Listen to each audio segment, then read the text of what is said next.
My wife cheated on me with my 10-year-old best friend, then forged my signature on a $200, $0 property transfer to him, and now she's suing me for half the house I built from nothing.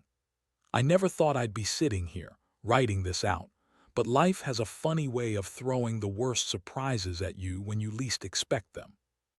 Just a few weeks ago, I was a guy who believed he had everything figured out, married to the woman I loved, building a life from scratch, thinking I had a partner I could trust with my eyes closed. Turns out I was dead wrong. The most shocking part, it all unraveled in a matter of days, and I found out my wife, Lisa, had been cheating on me with my own best friend, Jake, for over a year. And that wasn't even the worst part. The real kicker was discovering she had forged my signature on a property transfer 200, zero worth, so Jake could own my house. Yeah, I know. It sounds like a bad soap opera, but it's my life and it's real. Let me give you some background. Lisa and I met in college, both ambitious, both stubborn, and both kind of about how the world really works. We got married 5 years ago, right after I started my small construction business. I was building everything from nothing, houses, garages, you name it. Lisa always said she supported me, that she believed in my dreams. At first I thought we had something solid. She was my rock, my confidant. But slowly things started to change. She became more bitchy, more dismissive. Little things, ignoring my calls, missing dates, making snide comments about my work. I chalked it up to stress. Maybe she was just overwhelmed with the house, the kids, the bills. We had 2 kids, a boy and a girl, and I worked my ass off to provide for them. The first real sign that something was off came about 3 months ago. I noticed she was acting weird around her phone, secretive, hiding her texts. I'd catch her deleting messages, and when I asked, she'd brush me off with some bullshit about needing privacy. I didn't push yet. Then, a few weekends ago, I decided to check her phone while she was out running errands. I know, bad move, but I was desperate for answers. What I found made my stomach drop. There were texts from Jake, flirty, suggestive, even explicit at times. They were talking about meeting up, about sex, about how they couldn't keep their hands off each other. I felt like I'd been punched in the gut. How could she do this? With my best friend, no less. I felt sick. My mind was racing. I confronted her that night just as she was about to go to bed. I handed her the phone, my hands trembling. She looked at me, eyes wide with surprise, then quickly turned defensive. "It's not what you think," she said, her voice dripping with fake innocence. "Jake and I are just friends. We've been talking about stuff, yeah, but it's not serious. You're overreacting." That's when I saw the bullshit in her eyes. She lied so easily, so convincingly, I almost believed her at first. But I knew better. I could see the guilt written all over her face, the way she avoided my gaze, the way her voice cracked when she spoke. The next few days were a blur. I was angry, devastated, confused. How could she betray me like this? How could she lie so effortlessly? And then the money part hit me like a freight train. During all this chaos, I started digging into our finances more carefully. I noticed a strange transfer of documents, something about a property deed. Turns out, Lisa had forged my signature on a transfer to Jake for our family house, our biggest asset, without my knowledge or consent. It was a $200, $0 property, and I had no idea she'd been planning this. I felt like I'd been punched again, this time in my wallet and my trust. She claimed she was just trying to protect the house, but I knew the truth. She was trying to give Jake a piece of my life, my hard work, without asking me. I was furious. I didn't sleep that night. I kept replaying everything, the lies, the betrayal, the theft. I felt so stupid for trusting her, for thinking that she was my partner in life. Instead, she was just playing me for a fool. I couldn't believe I'd been so blind. The woman I thought I knew, the one who used to smile at me and say she'd stand by my side, was now just a stranger in my own house. I wanted to scream, to cry, to do something, anything to make it right. But I knew this was just the beginning. I needed a plan. I needed to find out how deep this rabbit hole went and how I was going to take back control of my life. After the initial shock wore off, I realized I couldn't just sit around and do nothing. I had to get to the bottom of everything fast. Lisa kept up her act like nothing was wrong, acting all innocent, acting like I was overreacting, but I wasn't buying it anymore. I started digging into the financials more thoroughly, pulling bank statements, looking at transfers, checking for anything unusual. That's when I found the transfer of the house, legally forged, signed in my name, transferred to Jake. I couldn't believe she'd actually gone through with it. That house was everything I'd built from nothing, and she was trying to give it away to my best friend. That was the final straw. I decided I needed proof. I wanted her to slip up, to admit everything. So I set up hidden cameras around the house, especially in the bedroom and the living room where I knew she'd be alone with Jake. I didn't want to catch her cheating just for the thrill. I needed concrete evidence to expose her, to show her she couldn't lie her way out of this. I also contacted a private investigator, just to be sure I wasn't missing anything. I told him to dig into Jake's finances, see if he was planning anything else, and get me any recordings or photos that could help. I knew I had to be careful, but I also knew I couldn't let her get away with this. Meanwhile, Lisa kept up her lies. She'd come home pretending everything was normal, acting like I was just paranoid. She'd tell me I was overreacting, that I was jealous, that Jake was just a buddy. But I knew better. I saw the way she looked at him when she thought I wasn't paying attention. I saw the way her phone buzzed with messages, the way she'd sneak off to run errands and come back with a guilty look. I started feeling like I was losing my mind, questioning everything I thought I knew about her. It was like she was a different person, cold, calculating, manipulative. Then, a few days into all this, I caught her in a lie. She told me she was meeting her sister for lunch, but I saw her texting Jake from her phone. The message was about a big plan they had for the weekend. That was the moment I knew I had to confront her directly. I called her out in the middle of the kitchen, voice steady but furious. "Who are you really texting, Lisa? Don't lie to me. I know everything." Her face went pale for a second, then she started with her usual bullshit. "It's nothing, just some old friend. You're overthinking it, you're paranoid." I felt my blood boil. How could she lie like that, so effortlessly, so convincingly? I wasn't just angry, I was hurt, betrayed, feeling like I'd been played for a fool for years. The confrontation ended with her storming off to the bedroom, slamming the door behind her. I stayed downstairs, trying to process what I'd just heard. I knew I had to act fast.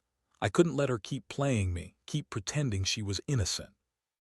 I needed to get legal advice, find out my options. I contacted a lawyer who specialized in property law and betrayal cases. When I explained everything, he told me I had a strong case to challenge the transfer, especially since it was forged and done without my consent. He also warned me about the possibility of her trying to sue me for half the house, claiming I was an absentee owner or some nonsense. I couldn't believe she'd go that far, but I knew I had to be prepared. That night, I couldn't sleep. I kept thinking about everything: her lies, her betrayal, the house, Jake, all the money she'd stolen or tried to steal from me. I felt so betrayed, so broken. It was like everything I'd worked for was crumbling right in front of my eyes. I kept asking myself how I could have been so blind, how I'd missed all the signs. The woman I married, the woman I thought I knew, had turned into someone I barely recognized. But deep down, I knew I couldn't let her get away with it. I had to fight legally, financially, emotionally. I had to take back what was mine, no matter what it took. The days that followed felt like a whirlwind. I was bouncing between anger, disbelief, and a strange numbness that wouldn't go away. I knew I couldn't just sit around waiting for things to unfold. I had to act fast. I met with my lawyer first thing the next morning. Sitting across from him in that sterile office, I laid out everything: her affair with Jake, the forged signature, the transfer of the house, the lies. He listened carefully, took notes, and then nodded. His first words hit me like a punch in the chest. "You've got a very strong case to challenge the property transfer. Forgery is a serious crime, and if she did it without your knowledge or consent, you can legally contest it. But it's going to get messy. She might try to argue you abandoned the house or claim she had your permission, so we need concrete evidence to prove she forged your signature and that she's been lying about everything." I felt a rush of relief mixed with dread. Relief because I knew I had grounds to fight back. Dread because I knew this was only the beginning of a long, ugly battle. The lawyer also advised me to gather all the evidence I could: texts, emails, bank statements, recordings from the cameras, anything that could support my case. I handed him my phone, the bank statements I'd printed out, the copies of the forged documents I'd managed to get from the bank's legal department. We agreed I should file a restraining order against Lisa, especially if she started trying to harm my reputation or assets. I also told him I wanted to get an official appraisal of the house, to establish its true value, and to prepare for any legal disputes over its ownership. While all this was happening, I couldn't help but feel the crushing weight of betrayal. Lisa was still acting like everything was normal, but I knew better. I'd caught her lying too many times now, and her attitude had shifted from defensive to outright hostile.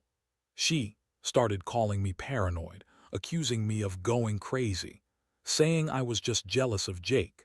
She even tried to turn the kids against me, saying I was being unreasonable. That made me angrier than anything else. She was manipulative and cold, twisting things to make herself look innocent. But I saw through her. I knew she was trying to cover her tracks, trying to keep her lies intact. One evening, as I was sitting in the living room going over some documents, Lisa stormed in furious. "You're ruining everything," she spat, her face flushed with anger. "You're just jealous because I spent time with Jake. I told you he's just a friend, you're overreacting as usual." I looked at her, trying to keep my voice steady. "You forged my signature on that property transfer, Lisa. That's a crime. You lied about everything. How can you even look me in the eyes and pretend none of this is happening?" Her eyes narrowed and she started yelling, throwing accusations back at me. "You're the one cheating on me, spending all your time at work, ignoring me and the kids. Don't try to blame me for your mistakes. You're just a jealous loser who can't handle losing his wife and his house." That's when I finally snapped. I told her I had enough of her lies, enough of her manipulation. I pulled out my phone and played the recordings from the cameras I had installed. I showed her the proof of her sneaking around, her messages with Jake, her lies about who she was meeting. Her face drained of color, and she tried to deny everything. But I had enough evidence to bury her. I told her I was going to fight for my rights, for my house, and for my reputation. I told her I was done with her games, and I was going to make sure she paid for what she'd done. That night, I felt a strange mixture of relief and dread. I'd taken the first real steps to reclaim what was mine, but I knew this was just the beginning of a long war. Lisa had no intention of going down without a fight.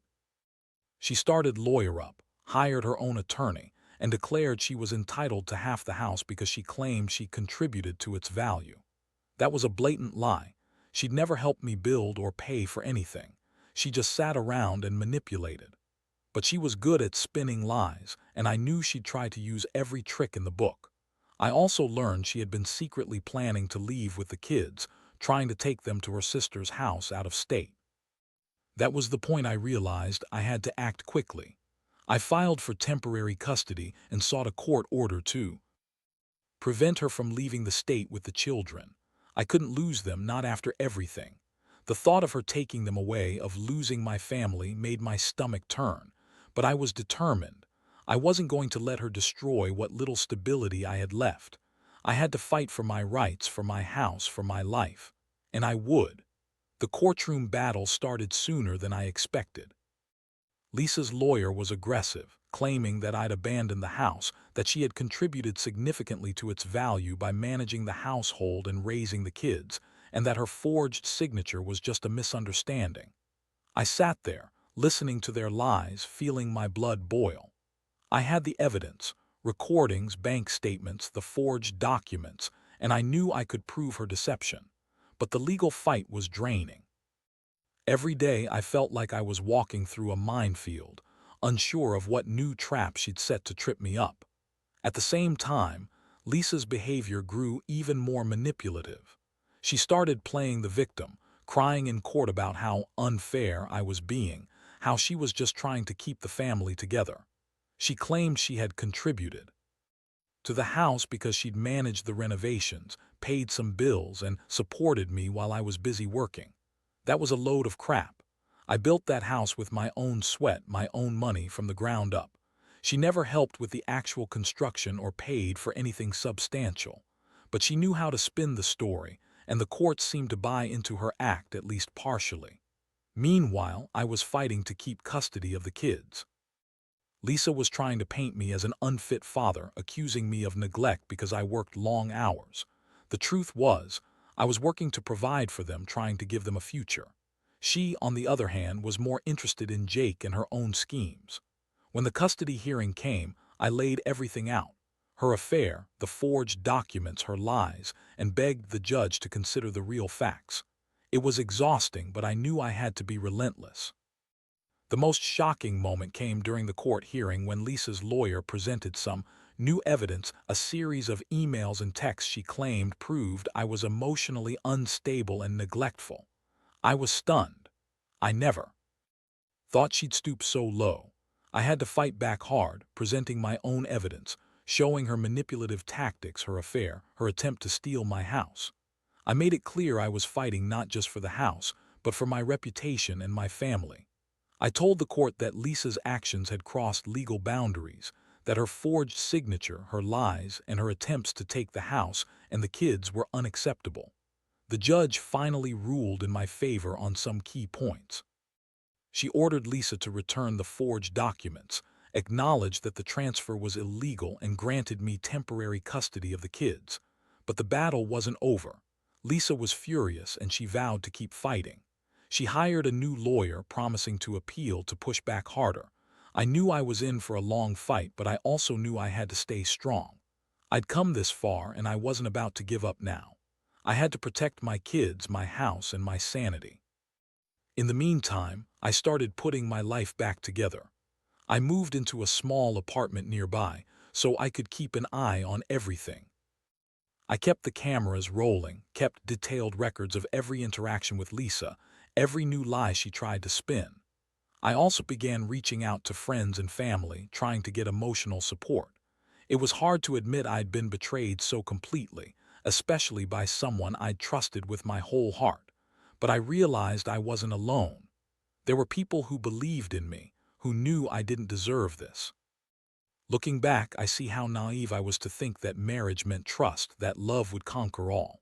Turns out, trust is fragile, and some people will do anything to get what they want, even if it destroys everything you've worked for. I learned that the hard way. I learned that betrayal cuts deep, and revenge isn't just about payback. It's about reclaiming your dignity and your future. I don't know how this story will end, but I do know one thing: I'm not giving up. Not now, not ever. The months that followed every day felt like a new battle, and the emotional toll was heavy. Lisa kept trying to spin her lies, claiming she was the victim, that I was just jealous or that I was paranoid, but I had learned to see through her bullshit. I had proof, photos, recordings, legal documents, and I used every bit of it to stay ahead. Still, her lawyers kept pushing for delays, appeals, and more false accusations. It was exhausting. I felt like I was fighting a war on multiple fronts, and sometimes I wondered if I'd ever truly come out of this in one piece. One thing I realized was that I had to be strategic. I couldn't let her manipulate the court or sway my kids against me. So I doubled down on collecting evidence, documenting every lie, every attempt she made to undermine me.